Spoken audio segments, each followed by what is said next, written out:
because you'll never take back our country with weakness. You have to show strength and you have to be strong.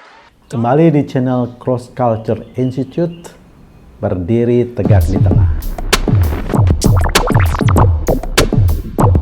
Kali ini saya ingin membahas viral issue ya, soal apa yang sedang terjadi di Amerika, yaitu soal invasi ke Capitol Hill yang kemudian disebut sebagai domestic terrorist. Ini menarik sekali.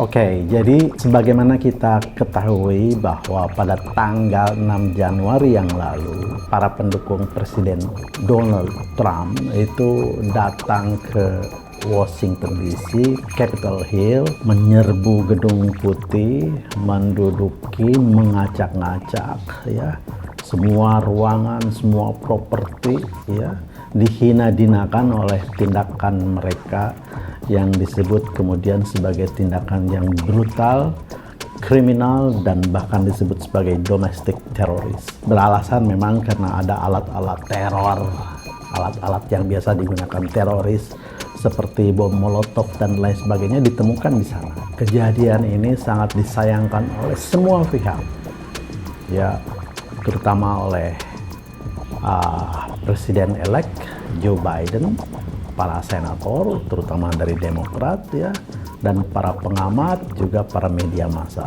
Sangat menyayangkan peristiwa ini terjadi. Dan yang paling parah adalah diketahui bahwa kemudian Presiden Donald Trump itu membiarkan para demonstran masuk ke Gedung Putih. Tidak ada satu patah kata pun yang melarang mereka masuk.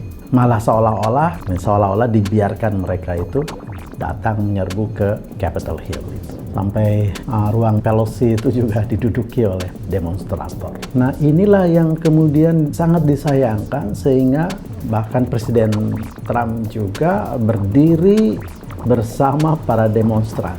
Dia membakar emosi para demonstrator, ya, untuk terjadi chaos seperti kita lihat tadi. The march to the Capitol following those words from President Trump, speaking to his supporters, who he invited to Washington, saying you have to show strength, telling them to march to the Hill.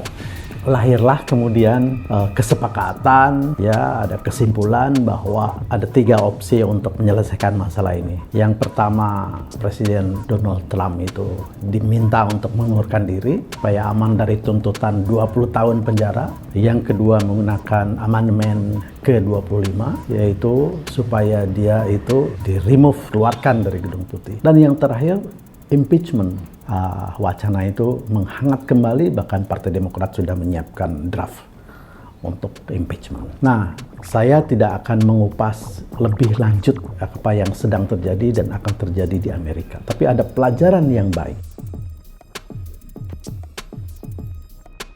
untuk kita, ya. Pertama, bahwa ketika presiden melakukan kejahatan seperti yang dituduhkan kepada Donald Trump oleh para senator yang berlawanan dengan Donald Trump itu, siapa yang menyelamatkan negara dari kisru ini? Ya, impeachment terjadi oleh 2 lembaga tinggi di Amerika, yaitu Parlemen, House, dan Senator. Ini 2 lembaga ini sangat berperan. Nah, karena kita juga menganut sistem yang sama, hampir mirip, ya, bahwa kita punya DPR, bahwa kita punya senator, ya, Dewan Perwakilan Daerah, ya.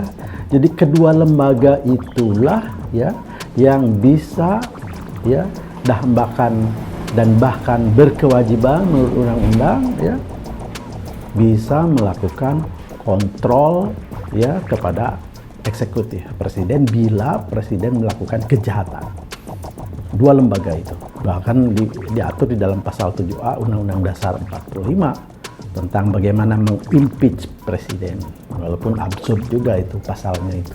Ya, tapi kedua lembaga itulah yang bisa menyelamatkan negara dari kejahatan yang dilakukan oleh eksekutif. Ingat itu. Itulah pesan yang saya tangkap dari peristiwa yang terjadi di Amerika itu. Karena itu, mari kita, ya, wacanakan bahwa kedua lembaga itu harus mempunyai kekuatan yang yang signifikan, yang legitimate ketika presiden atau eksekutif melakukan kejahatan kriminal kepada bangsa dan negaranya, maka lembaga itu mempunyai kewenangan yang legitimate untuk melengsarkan presiden yang melakukan tindakan kriminal itu. Nah, di kita sudah jelas ya apa yang bisa melengsarkan presiden itu. Pertama, dia melakukan tindakan korupsi. Kedua, melakukan tindakan yang tidak bermoral atau melawan konstitusi.